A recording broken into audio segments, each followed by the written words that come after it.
예, 오늘 말씀은 창세기 40장 16절부터 보도록 하겠습니다. 창세기 40장 16절. 예, 앞에서 술 맡은 가난장이 자기의 꿈 얘기를 하죠. 포도나무가 있는데 싹이 나서 꽃이 피고 포도송이가 익었는데 자기가 그 즙을 짜서 바로의 손에 드렸다라는 것에 대한 선언입니다. 예, 실제적인 역사적인 사건으로는 요셉이 애굽으로 내려가게 되면서 보디발의 집과 그 보디발의 아내 사건 속에서 이 감옥 안에서 술 맡은 간원장과 떡 굽는 간원장을 만나게 되는데, 실제적으로 이러한 사건들이 벌어지는데 이 사건 속에서 하나님의 나라를 선언하고 있는 메시지는 뭐냐, 이것이 제일 중요한 거겠죠. 그래서 우리가 살아가는 이 삶의 내용에 있어서도 여기는 이제 사단의 문화권인데, 지금 이제 여기에서 39장에 보디발과 보디발의 아내는, 보디발은 사단의 세력으로서 친위 대장으로 사단의 세력으로 먹는 것과 근위병과 보초를 서는 것, 음식을 먹는 것, 이런 전체적인 것을 가나라는 사단의 세력을 말하는 거고, 보디발의 아내는 이 세상의 불신자들이에요. 예수님을 믿지 않는 세력이 요셉에게 액션을 취하는. 그래서 야, 주일날 맨날 매주마다 오는 주일날 예배 안 드린다고 뭐가 되니? 이렇게 작게는 이런 식으로 해서 사단의 세력과 사단의 질서에 이 하나님의 나라를 믹스시키는 작업을 하는 일반 사람들의 어떤 이 사단적 정서다, 문화다, 이렇게 볼 수가 있습니다. 그런데 이제 더 내려가면은 거기에서 이제 여기 40장에서는 술 맡은 간원장과 떡 굽는 간원장이 나오는데, 술 맡은 간원장은 이 마시다, 흐르게 하다, 이 흡수시키다, 이런 뜻이기 때문에 생명수에 관한 말씀이에요. 그래서 이거는 사단의 세력으로서 기본적으로는 나일강의 세력이죠. 나일강, 애굽의 나일강은 사망의 물줄기이기 때문에 사람들의 이 문화 전통 속에서 사단의 존재가 선과 악으로 구성이 되어 있는데, 선도 악으로 기결되고 악도 악으로 흘러가는 그런 상황으로 나타나게 됩니다. 그런데 사람은 눈이 어두워서 이 세상 사단의 문화권에서 선은 선이고 악은 사단적 세력이 아니냐, 이렇게 생각하는 눈이 어두운 상태로 있는 거죠. 예, 하나님의 나라의 선은 십자가를 통해서 영에 의해서 하나님의 통치권의 내용이 따로 있는 거예요. 예수 그리스도. 그래서 예수 그리스도가 우리의 신랑 되시고 믿음을 따라가는 성도들의 성도들이 이제 그리스도의 신부다, 여자나 남자나. 그런데 그 신부의 믿음은 이 사고 속에서 어떻게 세워지느냐는 거예요. 그리고 이 사고가 실제적으로 이 가슴의 중심부에서 어떻게 세력화가 되느냐, 하나님의 나라에 실질적으로 하나님의 나라의 에너지로서 능히 감당할 수 있냐, 능히 이기는 믿음으로 서 있느냐, 승리의 믿음으로 나아가는 에너지가 주님으로부터 나오고 있느냐, 이 얘기를 하는 거거든요. 그래서 여기 포도송이가 꽃이 피고 이제 포도송이가 익었는데 그것을 짜서 바로의 손에 드렸다라는 것은 이 실질적으로 술 맡은 간원장이 등장하긴 하는데, 이 술 맡은 간원장이 하나님의 나라에서 어떤 메시지를 던지고 있냐는 거죠. 그것에 있어서 이 세상에 이 술 맡은 간원장은 사단의 이 바로의 신하기 때문에 바로의 이 보디발처럼 애굽의 나일강의 세력으로서 존재하고 있는 거예요.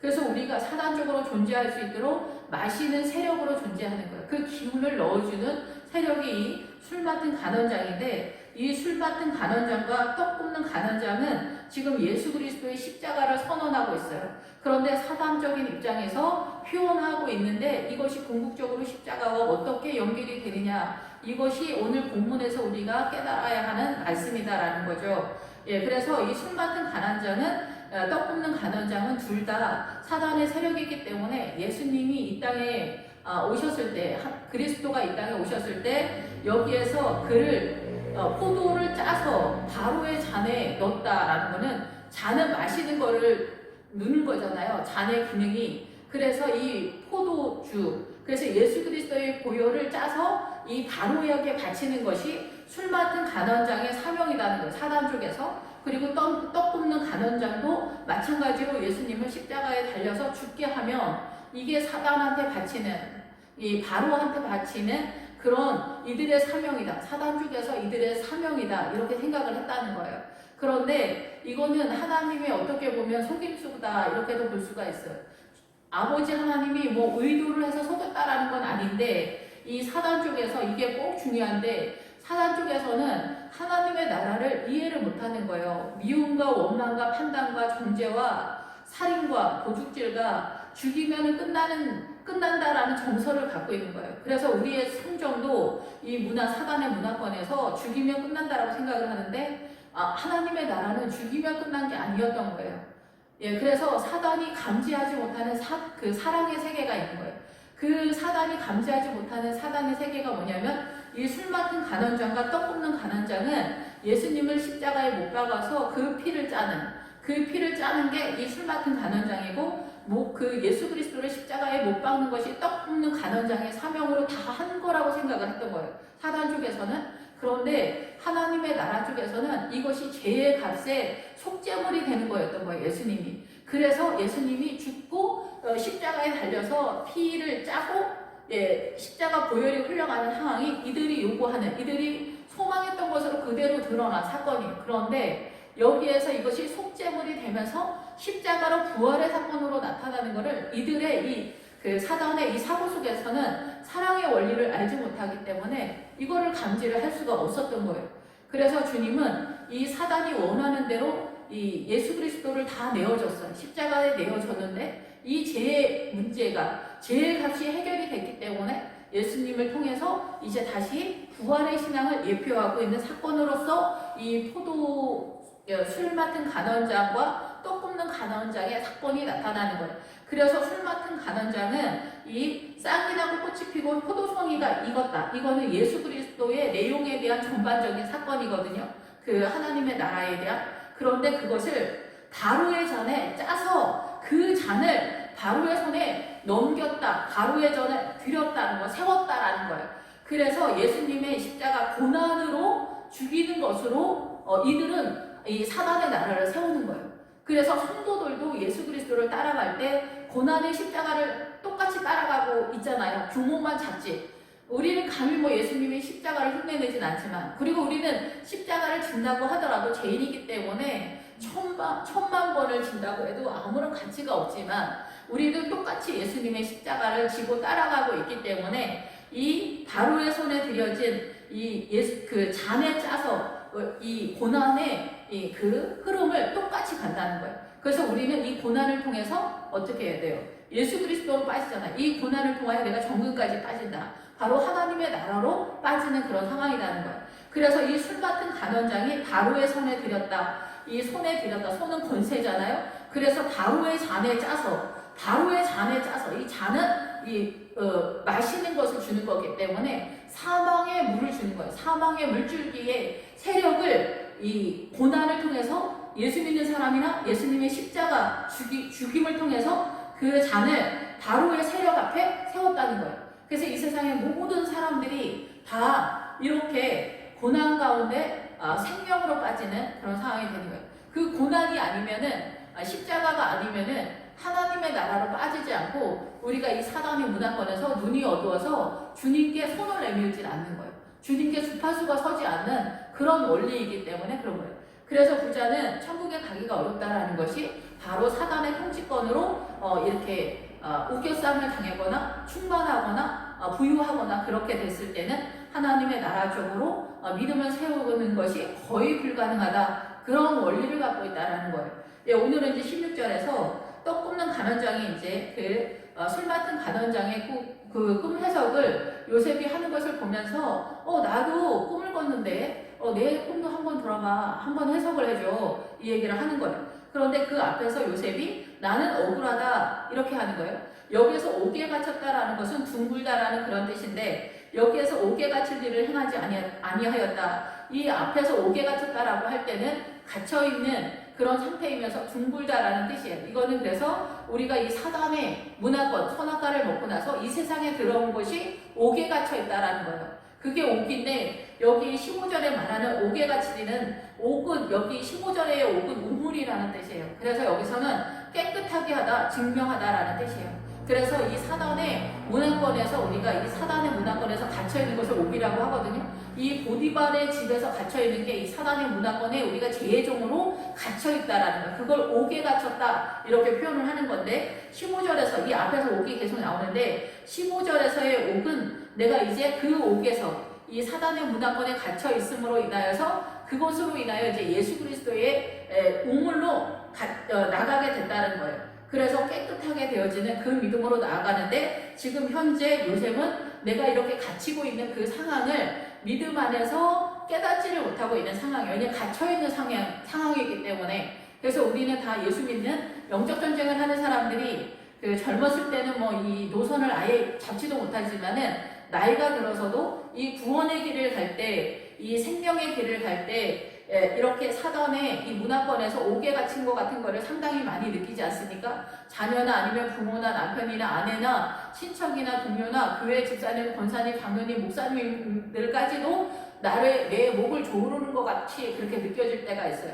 그것이 상대방의 문제가 아니라 내 문제인데 어쨌든 나의 느끼는 체감은 이 사단의 문화권에서 우리가 이 요셉이 옥에 갇힌 것 같은 그런 상황이다라는 거예요. 여기에서 빠져나오는 게 가장 여기서 못 빠져나오는 이유는 뭐냐면은 요셉이 여기서 형들한테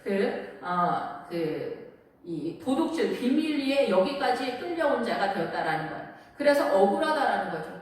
그래서 우리가 억울하다. 나는 정말 한이 많아. 할머니들 그런 얘기 하잖아요. 내 인생을 기록을 하면은 책 3권을 쓸 수 있어. 막 할머니들 그런 얘기 하잖아요. 남편의 권위에 눌려서 한평생 막 고단하게 살아오셨잖아요. 남편들도 물론 힘들지만은 남자들은 대장의 자리에서 왕의 통치권을 휘두르면서 살아왔기 때문에 억울하다라는 얘기는 할아버지 뭐 아빠들이 별로 하시는 걸 못 들어봤어요.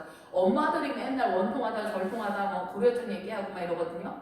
저도 이제 고려증 얘기 가끔 하는데 어쨌든 이러한 구조 속에서 이 갇혀있다라는 거예요. 나는 그런 일을 행하지 않았다. 근데 왜 내 삶은 이렇게 목을 조르는 것 같이 그렇게 나타나냐 이 얘기를 하는 거예요. 여기에서 빠져나가는 것이 이제 41장에 되면은 바로가 이제 그 꿈을 통해서 요셉을 빼내는 사건이 바로 이제 드디어 그것을 요셉이 깨달았다라는 거죠.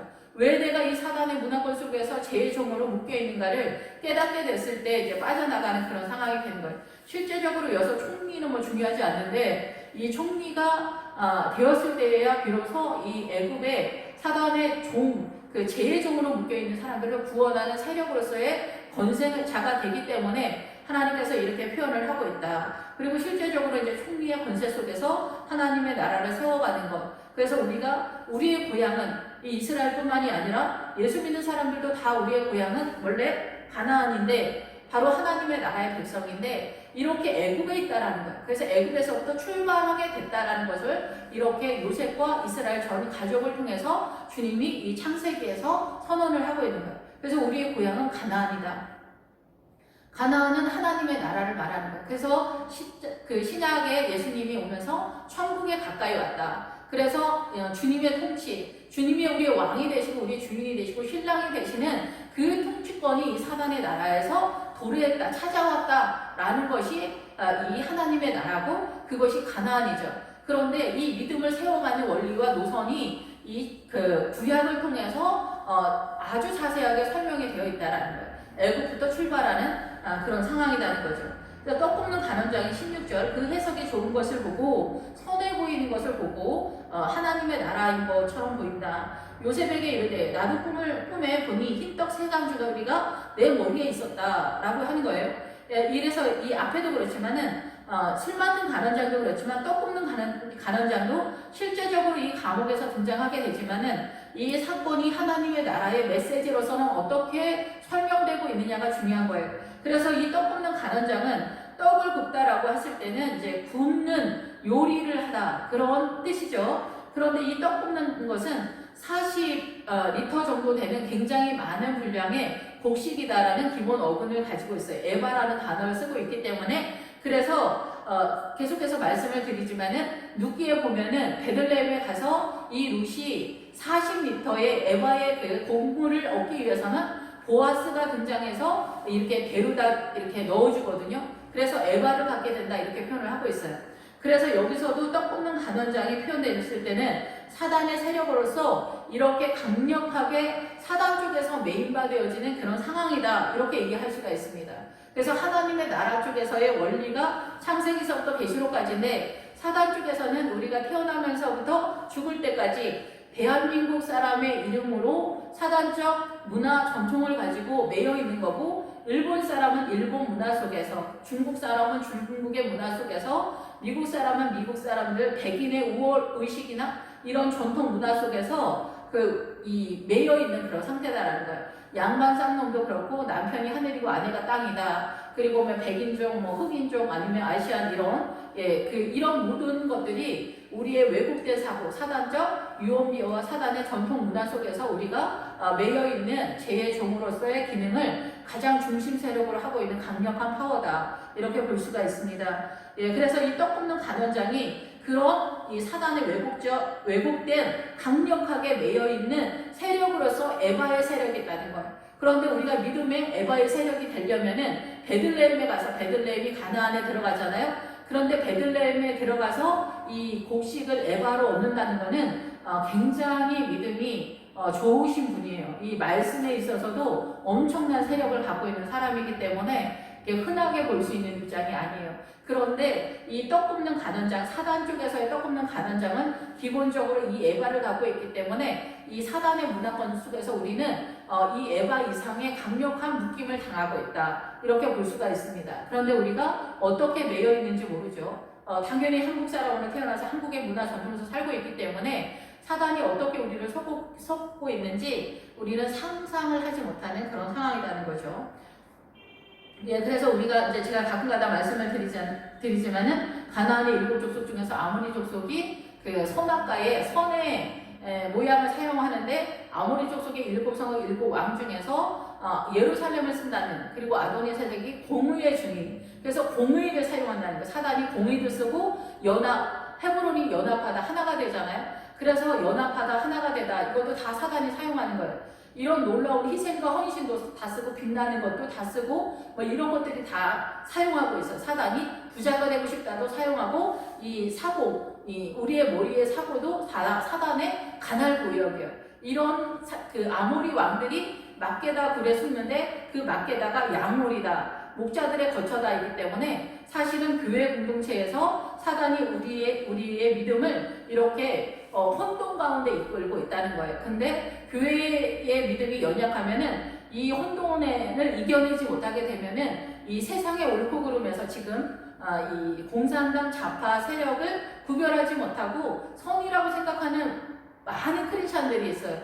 그러니까 교회에서 이거를 강력하게 막게다 해서 이 아모리 족속 5왕을 감당할 만한 믿음이 안 되니까 이 교회가 이제 쓸모가 없는 거예요. 용도 폐기가 된 그런 상태예요. 소금의 기능을 못하니까 길에 버려진 상태가 되니까 세상에서 말하는 선이라고 생각하는 그런 수준에까지 이르렀기 때문에 오늘날 대한민국이 환란에 들이닥친 그런 상태다, 이렇게 볼 수가 있습니다. 그래서 여기서 꿈에 보니 흰떡 세강줄이가 내 머리에 있다. 그래서 사단도 이 흰떡으로 선한 것으로 우리를 공략하는 거예요. 그래서 이제 엘리트일 때 더 사단은 이 선한 것 같은 선악가에서 선의 형상으로 예루살렘으로 아도니세덱 공의로 헤브론으로 공격을 하게 됐을 때 이 사단의 문화권에서 예수 믿는 사람들조차도 이것이 선이라고 생각하면서 이 흰떡 세강줄이가 최고의 하나님의 나라가 아니냐, 이렇게 생각할 수 있다라는 거죠. 그래서 오늘날 그 사단의 공략은 이렇게 나타나는 거고, 프리메이슨은 평화와 연합, 하나가 되어지는 것으로 이제 공략을 하면서 거기에 따른 정책이 드러나게 되면서 우리의 생명을 훔쳐갈 것이라는 거예요. 공산당은 이제 평등이라는 것을 가지고, 그리고 물질에 대해서 물질이 악한 것이다, 뭐 이런저런 것을 가지고 공격해 들어왔을 때 양반 쌍놈이 있었던 문화의 시대에는 이것이 혁신이었죠. 혁명이었죠. 그러니까 사람들이 다 공산당의 그 옛날에 올려갔었는데 세계 열방이 이제는 또다시 프리메이슨이 등장하면서 평화와 연합을 들고 나오면서 그에 따른 정책을 펼칠 때 너무나 아름다워 보여서 사람들은 여기로 다 몰려갈 것입니다. 그런데 그 정책은 아름다워 보이지만은 실상은 예수 믿는 사람들에게 사망의 정책이 될 것이다. 이것을 어떻게 구별할 수 있느냐? 믿음이 없으면 구별을 할 수가 없는 거죠. 이것이 바로 빛의 세력으로서 나타나는 믿음의 증명이다라는 거예요. 그래서 흰떡 새 강줄이가 어디에 있느냐? 내 머리에 있다는 거예요.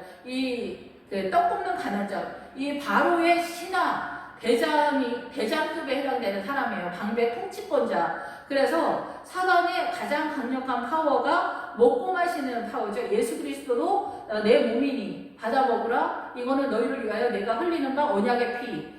보혈에 대한 것을 말씀하시면서 포도주를 주시잖아요. 이 두 세력, 예수 그리스도의 몸과 예수 그리스도의 피에 반대 세력인 이 떡 굽는 간원자와 술 맡은 간원자, 양쪽 세력인가 똑같이 나타나게 되고 있는 거예요. 그런데 이들이 말하는 것이 똑같이 이렇게 화려하게 등장하고 여기서 흰 떡으로 표현해요. 우리가 생각하면 사단의 세력이 검은 떡으로 나타날 것 같지만 그렇지 않더라는 거죠. 여기에서도 흰떡 세 강주리가 나타나는데 이 세 강주리의 이 강주리가 뭐냐면은 버두나무다라는 뜻이에요. 그래서 우리 버두나무 굉장히 바람만 불어도 휘청휘청 잘 흔들리잖아요. 이 머리라는 단어도 기본 어근에 가장 강력한 뜻이 뭐냐면 흔들거리다라는 뜻이에요. 왜 흔들거리냐면은 이 사단의 문화권, 우리가 홍해를 건널 때 갈대숲에 지나간다 그러잖아요. 그 갈대숲이 말하는 게 뭐냐면 이 사단의 문화권에 있을 때 우리의 정사가 갈대와 같은 정서다라는 뜻이에요. 그것이 그 시편 1편에서 아기는 바람에 나는 겨와 같다는 거예요. 아기는 특별한 사람이 아니라 이 시대의 트렌드에 맞춰서 발빠르게 움직이는 사람이 악인이라는 거예요. 하나님의 나라 쪽에서 보면은. 근데 사단의 문화권 속에서 보면은 똑똑하고 센스 있는 사람이잖아요. 이 시대의 트렌드에 맞춰서 움직이는 사람이 바람에 나는 겨와 같다. 그것이 이 머리, 우리의 사고 속에서 어떤 사건이 벌어지거나 지금 이제 코로나 때문에 난리인데 이 코로나가 나면서 우리의 머리가 지진이 난 것처럼 난리법석이잖아요. 이런 것처럼 우리의 사고 속에서 난리가 난다는 거예요. 그래서 말세에 지진이 민족과 민족이 나라가 대적하면서 기근이 나고 이 난리가 난다는 소문이 듣겠으나 너희가 염려하지 마라. 그게 뭐냐면은 기근은 영적 기근을 말하는 거고 난리는 지진을 이야기할 때 실제적으로 우리가 너무 눈이 어두우니까 지진이 나타나는 상황을 설명하시기도 하지만은 그 지진이 말하는 게 뭐냐면 우리의 사고가 복음이 들어왔을 때 격동한다는 거예요. 난리가 난다는 거예요. 그러니까 그 대원부 시대에 복음이 들어왔을 때 이 서양 귀신 종교가 들어왔다 그래서 많은 사람들을 죽였잖아요. 그래서 일본이 우리를 쳐들어왔을 때 이 복음이 개인까지 들어오는데 이 국가의 기능이 소멸이 되어서 중국을 통해서 복음이 들어왔을 때 이 대한민국에 조선에 이 예수쟁이가 많이 생길 수밖에 없는 환경이 조성됐다라는 것입니다.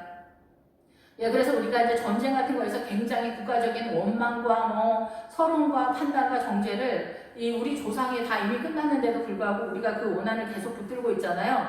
이런 것들이 아무렇지도 않다라는 건 아니지만은 하나님의 이 복음, 생명의 물줄기가 이 전 세계의 전쟁을 통해서라도 아버지 하나님께서 생명을 흘려보내는 하나님의 작전이다, 이렇게 하나님의 프로젝트다, 이렇게 볼 수가 있습니다.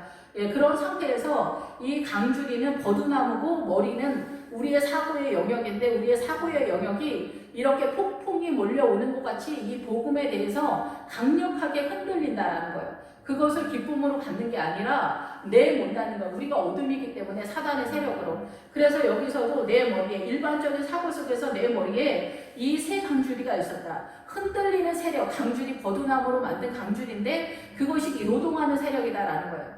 부동산은 어디를 해야 되냐, 자동차는 뭐를 사야 되냐, 아파트는 이 아파트를 사야 되냐, 저 아파트를 사야 되냐, 몇 평을 사야 되냐, 우리 아들은 학원을 어디를 보내야 되냐, 학교를 어디로 보내야 되냐, 대학교는 무슨 전공을 해야 되냐, 결혼을 해야 되냐 말아야 되냐, 자식은 낳아야 되냐 말아야 되냐, 다이어트니 패션이니 오만 것에 대해서 우리 머리는 잠시도 조용할 새가 없잖아요. 이 세상에 있어서 아기는 바람에 나는 겨와 같이 우리는 그 오만 종류의 바람이 계속해서 몰아치는 거예요. 이 내 머릿속에서.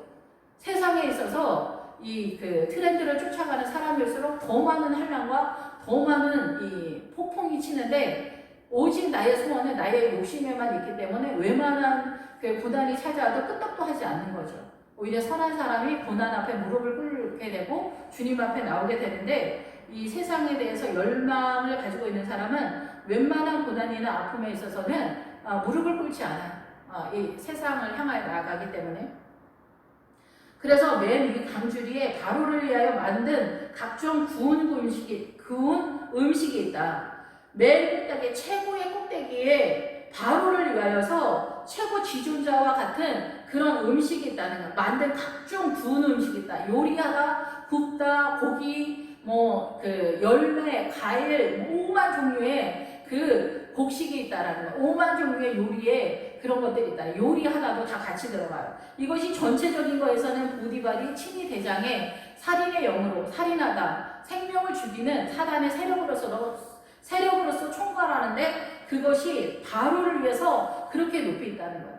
그래서 우리가 평상시에 우리의 믿음은 이 광야에 거의 90% 이상이 포진되어 있기 때문에 이 사단이 우리를 속이는 가나안에서의 일곱 족속의 아모리 족속이나 헷 족속이나 히위 족속이나 여부스 족속이나 이런 족속들 산지에 거하는 강력한 세력들, 그 아모리 족속은 특히 일곱 성은 일곱 왕으로 구성되어 있고 블레셋의 세력이 또 있고 미디안의 세력도 몇 개의 성읍으로 되어 있고 블레셋도 5성읍으로 되어 있어요. 예, 그리고 히위 족속도 4성읍으로 되어 있는데 이러한 것들에 대한 비밀과 이 사단이 그렇게 선의 세력으로 우리를 공격한다라는 것을 상상을 못하는 거예요. 그런데 예수 그리스도의 십자가의 선은 생명으로 나타나요. 생명이 살아나는 부활의 사건으로 나타나게 되거든요. 그래서 모든 것이 협력하여 그 생명을 오래 참아 그 생명이 주님께로 나오는 데까지 주님이 이끌어내시는데, 그러니까 우리가 이렇게 사단의 우리가 옳다라고 하는 것이 그렇게 나타나는 거예요. 눈에는 눈, 이에는 이 할 때 저 사람이 나한테 야 이놈 새끼야 이렇게 했으면 나도 야 이놈 새끼야 이렇게 하면 얘기가 끝나야 되는데 우리는 절대 그렇게 안 하거든요. 저 사람이 야 이놈 새끼야 한 번 욕을 들었으면은 어떻게 나한테 욕을 할 수가 있어? 나 우리 엄마 아빠한테 한 번도 욕 한 번 안 들어본 사람이야.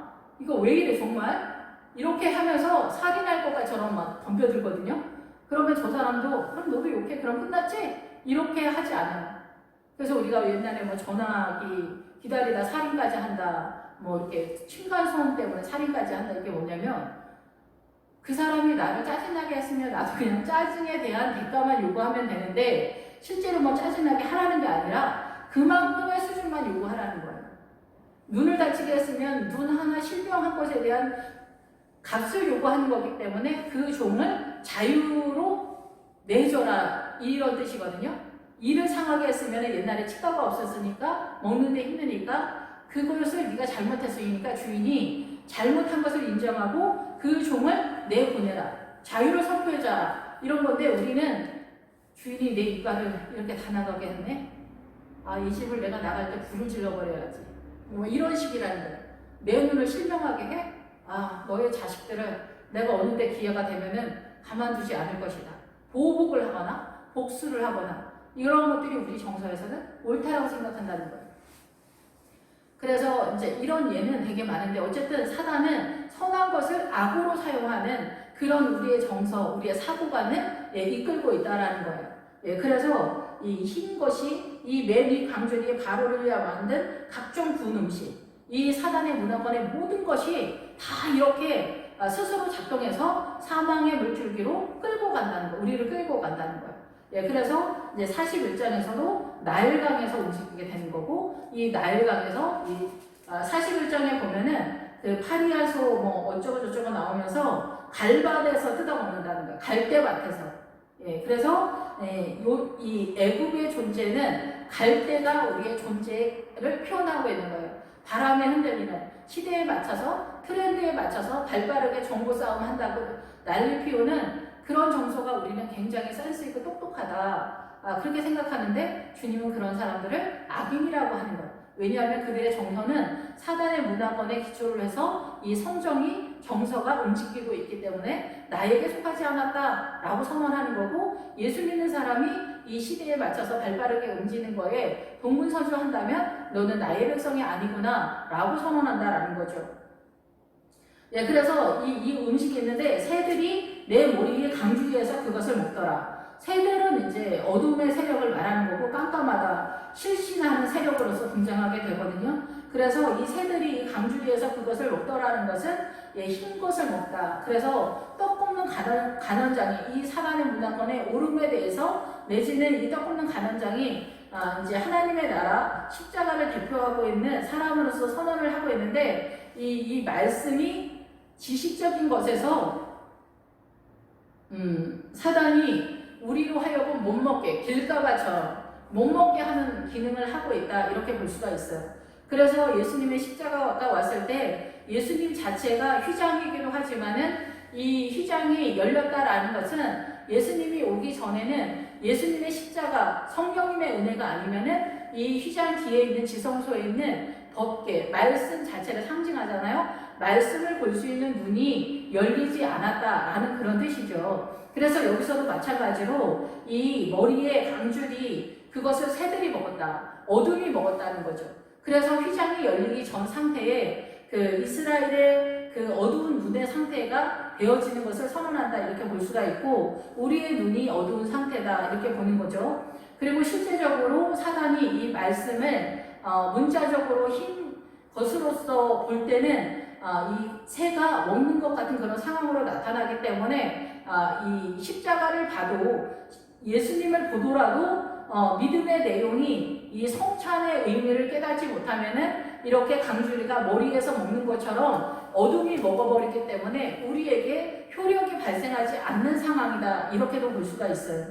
그래서 요셉이 대답하여 이르되 그 해석은 이러하니 새 강주리는 사흘이라 지금부터 사흘 안에 바로가 당신의 머리를 들고 당신을 나무에 달리니 새들이 당신의 고기를 그래서 사흘은 이제 우리가 이제 꿈에서도 보면은 사흘은 꼭 이루어지는 어떤 사건을 예표할 때 세 번을 반복한다든가 외친다든가 세 번이 이렇게 계속 연결된다든가 이런 식으로 표현이 되더라고요. 그런데 바로가 당신의 머리를 들고 당신을 나무에 단다. 당신을 데려다가 나무에 단다는 거예요.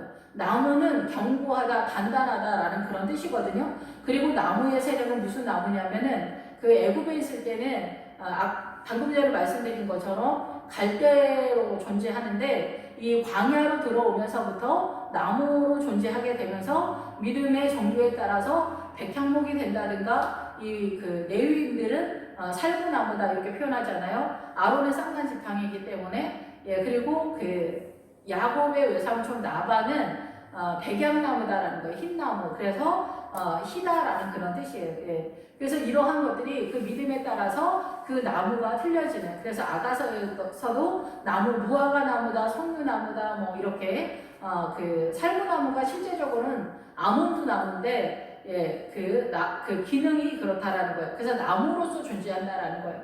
그래서 이스라엘이 무화과라고 그러잖아요. 무화과가 안으로 꽃이 피기 때문에 겉에서는 뭐 티가 나지 않아. 이렇게 특별하지 않은데 안으로 무화과 그 열매가 촘촘히 꽃처럼 이렇게 되잖아요. 근데 이거보다 더 믿음의 고급함은 그 석류인 거죠. 석류는 그 안에 꽃과 같이 그 알알이 하나하나 이렇게 붉은 석류가 있잖아요. 그것이 그 신앙의 내용이 그렇게 꽉 찼다. 하나하나 우리 인생에 한 사건들이 이렇게 하나하나 모여서 석류와 같은 믿음으로 세워진다. 그래서 그 요셉도 앞에서 그 외모가 용모가 빼어나고 아름답더라 할 때 그 용모라는 단어의 기본 어근이 석류와 연결이 돼요. 그래서 그 요셉의 믿음의 내용이 석류와 같이 아름답다. 그 아름답다라는 것은 사람을 사랑하는 사랑의 세력으로서 등장할 때 아름답다.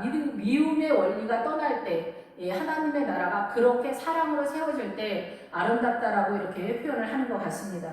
그래서 그 나무에 달리니 그래서 예수 그리스도를 죽이는 이 떡 굽는 간원장이 예수님을 예표하는 그런 상황이면서 사단의 신화이면서 이것이 믹스가 돼서 양쪽으로 선언이 된다라고 볼 수가 있어요. 그래서 떡 굽는 간원장이 사단 쪽으로의 기능과 예수 그리스도가 이 떡 굽는 간원장 속에 예표가 되면서 십자가로 나무에 달리는 십자가에 달리는 그런 상황이 되면서 새들이 당신의 고기를 뜯어 먹으리이다. 그래서 이 위에 있는 이 사고 속에 나타나는 말씀으로서는 사단이 어둠으로 뜯어먹지만 실상 당신의 고기가 있기 때문에 이것은 내 몸이니 받아먹으라 주님 그러시잖아요. 그래서 여기서 고기가 뭐냐면은 이 고기가 바로 예수님의 내 몸이다 라는 그런 뜻이에요.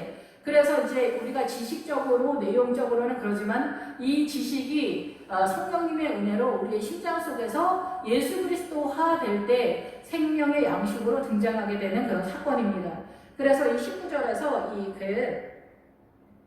이 고기는 장미꽃이 만발하다, 신선하다, 원래 그 살이다라는 그런 뜻이 있지만은 장미꽃이 만발한 즐거운 기쁜 소식을 선포하다. 우리가 복음이라고 하잖아요. 그래서 이 살이 복음이라는 뜻이에요. 그래서 뉴스를 전하다, 소식을 전하다, 설교하다, 보여주다, 칠판하다. 그래서 하나님의 말씀에 대한 전반적인 것들에 대한 선언을 이야기하고 있어요. 그래서 뜯어 먹으리라. 그래서 예수 그리스도 이것은 내 몸이니 받아 먹으라 하시면서 주님이 뜯어서 주잖아요. 그래서 예수 그리스도가 우리의 생명의 몸인데, 성찬의 내용인데, 우리가 예수 그리스도를 한꺼번에 먹지 못하고 날마다 조금씩 먹어서 이제 그 예수 그리스도의 몸에 붙게 되는 거죠. 포도나무에 붙어 있는 기능을 하게 되는 거예요. 그래서 창세기서부터 계시록까지가 예수 그리스도의 복이다. 예수 그리스도의 형상을 선언해 놓은 거예요. 그래서 우리가 일반적인 세상적인 사고 속에서의 원리가 아니라 깨닫는 원리, 하나님의 나라, 성령님에 의한 깨달음과 실제적인 그 성령님의 능력과 권세 속에서 이 예수 그리스도의 고기를 살을 먹는 거예요.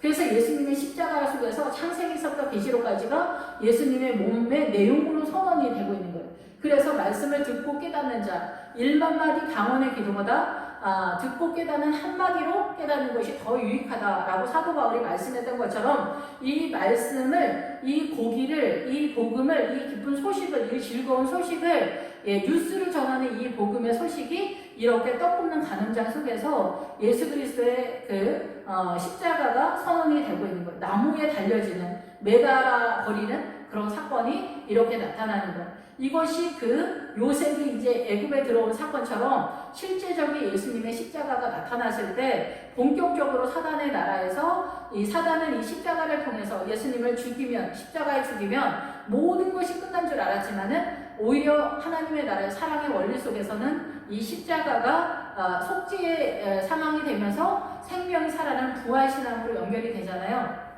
우리가 이렇게 사람을 대할 때도 사랑의 원리를 갖고 있는 사람, 교회 내에서 사랑의 원리를 갖고 있는 사람들은 다른 쪽으로 보는데, 미움과 불평을 갖고 있는 사람은 옳음을 따진다고 하면서 그 사람을 난도질을 하거든요. 저도 많이 했던 짓이지만은 그래서 어느 날인가 보면은 내가 의를 따지는 것보다 아무 말도 하지 않는 것이 훨씬 더 옳다라는 것을 알게 됐어요.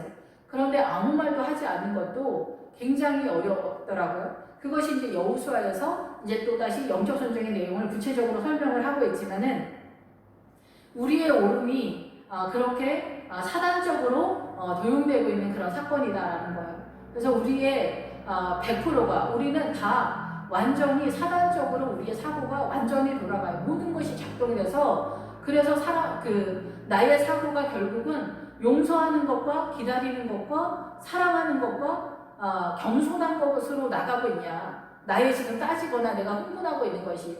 그렇다면 이것은 사랑인데, 내가 지금 흥분하고 따지고 난리 피우는 것이 미움과 원망과 그 사람을 난도질하는 것, 정죄하는 것으로 나타나고 있다면 그것은 사단한테 속고 있는 사단의 선을 도용해서 내가 마귀한테 놀아나는, 기만당하는 사건이다라는 거예요. 그것에 대해서 깨닫기 위해서 여기서도 사단은 이렇게 우리의 사고 속에서 이 술 맡은 간원장과 떡 굽는 간원장을 십자가에서 눌러서 예수 그리스도의 피를 빼고, 그리고 이렇게 십자가에 달려서 죽였어. 다 끝났다라고 생각을 했지만, 이렇게 예표가 되지만 실상 예수님의 십자가는 부활로 나타났다는 거예요. 속죄제물로 나타났다. 이 속죄의 원리를 사단은 알지 못한다는 거예요. 우리도 마찬가지예요. 이 십자가를 알지 못하면 이 사랑의 원리가 내 눈에 보이지 않거든요. 그래서 내 눈에 보이는 사단의 원리인 김 집사님은 왜 저래 진짜? 진짜 사람 가끔가다 미치게 한다니까. 그리고 또 자기는 엄청 경우 바른 척해. 저런 말 좀 안 했으면 좋겠어. 맨날 경우 따지고 이거는 꼭 얘기해줘야 된다고 얘기하면서 나도 정말 자기 얘기 다 해주고 싶어 진짜. 이렇게 생각을 할 때가 있잖아요. 자기만 입 있어? 이런 거 있잖아요. 그래서 우리가 옛날 어른들 시어머니 방에 들어가면 시어머니 말이 맞고, 며느리 방에 들어가면 며느리 말이 맞다. 옛날에 이항이 두 명의 그 종이 싸움을 했는데 누구 말이 맞냐? 이 종한테는 네 말이 맞다. 이 종한테는 네 말이 맞다. 이렇게 했다라고 하잖아요. 이쪽 입장에서는 이 사람이 맞고 이쪽 입장에서는 이 사람이 맞는 부부 싸움도 그렇잖아요.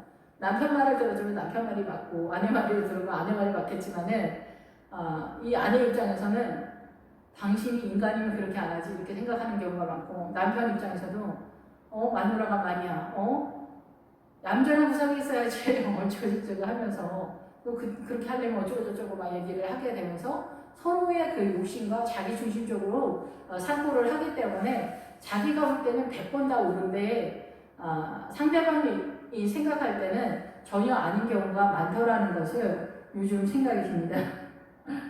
예. 예, 그래서 이 3일은 바로의 생일이다. 그래서 3일 뒤에 바로의 생일이라는 것은 바로가 지금 출생했다라는 얘기가 아니고 실제적으로 여기 사건에서는 뭐 생일이겠지만은 이 바로의 생일은 출생이 돼서 바로의 세력이 나타나게 된다라는 거죠. 그래서 출생이 된다. 상고를 한다. 사단의 세력이 강력해진다는 거예요. 사단의 세력으로서 출생을 하게 되고 사단의 그 양반쌍놈, 사단의 그 흑인족, 그 흑인들이나 아시안이나 백인이나 이렇게 서로 막 잘났다가 막 하는 거 있잖아요. 요즘 이제 대한민국 국뽕 유튜버들이 굉장히 많은데 이런 것들이 이제 다 그런 원리잖아요. 그리고 배운 사람, 뭐 못 배운 사람, 날씬한 사람, 뚱뚱한 사람, 뭐 돈 많은 사람, 돈 없는 사람, 아파트 좋은 아파트 새로 분양받아서 다 뜯어가지고 더 좋은 아파트를 만들어내는 이런 시대에 우리가 살고 있지 않습니까? 이런 모든 것들이 그 사단의 원리 속에서 흘러가고 있다라는 거죠. 예, 바로의 생일인 거. 이것이 다 사단 속에서 우리의 정서가 날마다 그렇게 고급하고 우쭐거리는 마음으로 나가기 위해서 여자들이 굉장히 고급한 양만 이렇게 몸짓 발짓 눈짓을 하면서 굉장히 멋있고 세련된 패션을 자랑하고 몸매와 외모를 자랑하는 요즘 시대에 그렇게 살아가고 있는데 예, 어쨌든 바로가 그의 모든 신하를 위하여 잔치를 베풀 때에 여기에서 이제 모든 신하를 위하여 여기는 앞에서 또 신하라는 단어가 많이 나오는데 이 20절에 나오는 신하는 그 신하가 아니에요. 앞에서 말하는 신하는 사단의 통치권으로서의 신하예요. 바로 이 사단의 그 절대적인 통치권에 고디발과 술 맡은 간원장과 떡 굽는 간원장은 이 사단의 통치권에서 사단의 그 나일강의 세력으로 말하는 거예요. 그래서 사단의 문화 전통 속에서 사단으로 묶어버리는 사단의 세력을 말하는 거예요. 우리식으로 말하면 귀신의 세력인데 뭐 용이나 귀신이나 뭐 이런 세력이죠. 그러니까 용급에 해당되는 세력들이다 이렇게 볼 수가 있죠. 각 나라마다 뭐 용으로 표현하자면.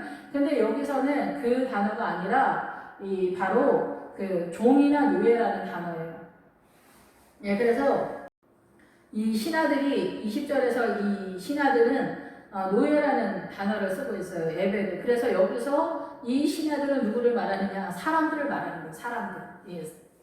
그 일반적인 사람들을 말하는 거예요. 그래서 일반적인 사람들을 위하여 잔치를 베풀 때에 술 맡은 간원장과 떡 굽는 간원장에게 그의 신하들 중에 머리를 들게 하니라. 그래서 이제 많은 사람들 앞에서 잔치를 벌린다. 이 잔치가 뭐냐면은 예수님을 십자가에 못 박아 죽이는 것과 같은 잔치다 이게. 여기서도 이제 바로가 예수님을 십자가에 못 박아서 눌러서 짜서 피를 흘리고 십자가에 못 박았을 때 잔치가 벌어지는 거잖아요. 사단의 입장에서. 그런 것처럼 사람들을 이 노예라고 하는데 제의 종, 이 사단의 문화권에 이 매여 있는 사람들을 말하는데 여기서 잔치를 해서 잔치를 먹고 마시는 거잖아요. 사단적으로 먹고 마시게 한다는 거예요.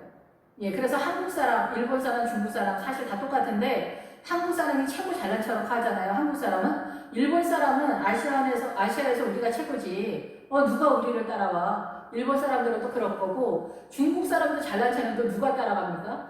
다 똑같은데 우리는 이렇게 약간의 도토리 키재기처럼 잘났다고 막 서로 막 그렇게 하는데 사실은 이 정서가 틀린 거죠. 그래서 이 잔치를 보는데 먹고 마시는 그 존재, 정서, 이 문화 전통의 정서가 사단적이다. 중국 사람들은 자기네만 잘났다라고 하는 이 왜곡된 정서, 이게 사단이 다 주는 거거든요. 이끌어내는 거. 한국 사람도 요즘 뭐 한국이 최고다, 요즘 잘 나간다, 뭐 드라마, 뭐 가수들, 뭐 영화, 뭐 아니면은 뭐 국제적으로 뭐 우리나라 이제 선진국이야. 일본이 이제 우리 뒤따라오는 분위기야. 막 이런 거에서 굉장히 잘난치 않은 이런 그런 것들도 다 사단의 잔치 속에 들어가는 거죠. 먹고 마시면서 고급한 양 우쭐거리면서 살아가는 개인이나 국가나 다 그렇죠. 베풀 때에 술 맡은 가난자가 떡 굽는 가난자에게 그의 신하들 중에 머리를 들게 하니라 둘 다 데려와서 머리를 들게 하는 거예요. 그래서 이제 실상 우리 인간의 그 시각에서 볼 때는 술 맡은 가난자는 전직을 회복하며 그가 잔을 바로의 손에 받들여 드렸다. 그래서 예수 그리스도를 십자가에 죽여서 예수 그리스도의 피를 몸에서 빼는 그 잔, 사단의 그 잔, 사단의 그 마시는 나일강의 세력을 권세를 바로의 권세, 손은 권세를 말하거든요. 이 권세에 세웠다라는 거예요. 그래서 고난의 원리를 말하는 거예요. 아까 말씀을 드린 것처럼. 그래서 우리가 그 무당하지만 찾아가는 것들도 일반 사람들이 꼭 예수님 믿으려고 뭐 그래서가 아니더라도 일반적으로도 사단을 더 섬겨서라도 내가 이렇게 출세를 하려고 하는 거예요. 무당하지마다 그 집 식구들을 되게 무시하잖아요. 뭐 부모가 무당이다 이러면 굉장히 갈세하고 무시하고 뭐 사돈 맞으면 안 되지 막 이렇게 하면서도 정작 거기 가서 머리를 조아리면서 우리 집에 뭐 사업이 어떨 것 같아? 우리 딸 결혼하는데 어떨 것 같아? 거기 가서는 굉장히 조아리고 막 이러면서도 실상 그들을 거부하면서도 우리가 이 손에 이 사단의 권세를 이렇게 세워간다라는 거예요. 그래서 여기서는 한 명은 죽고 하나는 살지만 이게 예수님의 십자가를 선포하기 때문에 그런 원리로 표현을 하고 있는 거예요. 예수님을 십자가에서 죽이고 그 고난을 피로 마시게 하는, 그래서 사단의 원리가 나일강의 세력으로 이렇게 나타나게 되는 거예요. 술 맡은 가난자는. 그래서 사단으로 반응하게 하는 사람들의 세력으로 사단의 물주기, 나일강의 물주기를 계속 먹을 수 있도록 사단이 계속해서 이 모든 문화 전통 속에서 각 나라마다 각 개인마다 역사를 하고 있는 그런 상황이다라는 거죠. 우리가 그래서 뭐 음란마귀가 있다, 뭐 아니면은 뭐 야마, 그리고 뭐 게으름마귀, 아니면 뭐 식탐, 뭐 이런 것들도 다 어둠의 세력 속에서 나타나는 게 많죠. 그 밖에 뭐 다른 것들도 굉장히 많지만은 음란도 뭐 사람마다 그 세력이 다 틀리지만 어떻게 이렇게 나타나게 되는 거예요. 소소한 것도 그렇지만 문화 전통 속에서 멀쩡한 것들도 다 사단으로 존재하게 돼요. 제사 드리는 것들이나 잘난치 하거나 다이어트 하거나 뭐 욕심을 내서 돈을 많이 버는 거라든가 모든 것이 다 사단적으로 움직이는 거예요. 생명에서 벗어나기만 하면은 사단은 굉장히 지원을 하게 되거나 또 실패를 해서 고통과 눈물과 서름 속에 한탄을 하게 살게 하는 것도 있고 그러지만은 이런 모든 것들이 사단의 통치권 속에서 나타나는 현상이다, 이런 것입니다. 그래서 떡 굽는 가난장은 매달리게 된다. 이것이 십자가 사건을 말하는 거고, 술 맡은 가난장은 그 예수 그리스도의 십자가, 고통, 고난, 십자가를 말하고 있습니다. 요셉이 그들에게 해석함과 같이 되었으나 술 맡은 가난장이 요셉을 기억하지 못하고 그를 잊었더라. 그래서 여기서는 실제적으로 술 맡은 가난장이 그 요셉의 삶의 현장에서 요셉을 기억하지 못하고 잊어버리는 사건이 되게 되죠.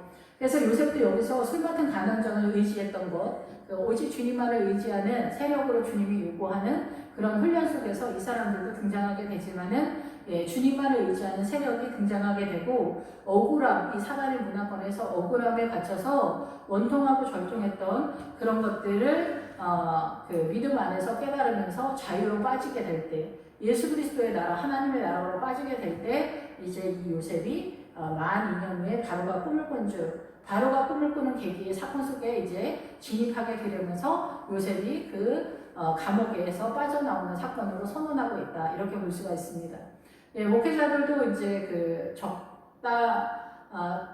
이제 그 사명을 제대로 하기 위해서는 이제 많은 훈련을 받게 되는데 그 훈련이 이렇게 요셉이 감옥에 갇힌 것 같은 사건이다, 이렇게도 보고, 또 사명을 실제적으로 잘 해도 뭐 우리가 죽기 전까지는 항상 이 사단의 문화권에서 감옥은 현재 진행 중이다, 이렇게 볼 수가 있죠. 이렇게 믿음은 계속해서 성장되어져 나아가고 있는 상황이고, 성장되어져 간다는 것은 하나님의 나라를 더 많이 부피적으로 안다는 거고, 모르는 것을 알게 된다는 거잖아요. 모르는 것이 사단의 어둠이기 때문에 신앙은 생각보다 굉장히 복잡하고 어렵고 힘겨운 것들이 있습니다.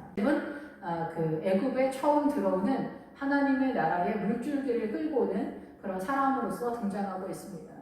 예, 그래서 우리 성도님들도 그리고 목회자인 저도 각 가정 속에서 이 예수 그리스도의 생명의 물줄기를 흘려보내는 사명자가 이렇게 존재하고 있기 때문에 너무나 한 생명이 너무나 중요한 사람들이다 이렇게 볼 수가 있습니다. 예, 기도하겠습니다. 할렐루야. 주님 감사합니다. 찬양 돌립니다. 예, 술 맡은 간원장과 떡 굽는 간원장을 통하여서 이 사단의 흐름이 그 주님을 십자가에 못 박으면 모든 것이 끝난다라고 예상을 했지만은 실상은 그 사랑의 원리를 알지 못하는 어둠의 세력이 스스로가 속는 상태로 나타나게 되어서 우리도 이 사단의 원리로 믿음이 없을 때는 사단의 원리로밖에 볼 수가 없습니다. 성도들의 그 관계 속에서도. 그러나 예수님의 십자가의 원리를 알게 되면은 우리도 사랑의 원리로 움직이게 될 줄로 믿습니다. 아버지, 우리 어두운 눈을 열어주셔서 이 복음의 비밀을 깨닫고 사랑의 원리로서 예수님으로 호흡하는 저희들 되도록 축복하여 주시옵소서. 감사드립니다. 예수님의 이름으로 기도했습니다. 아멘.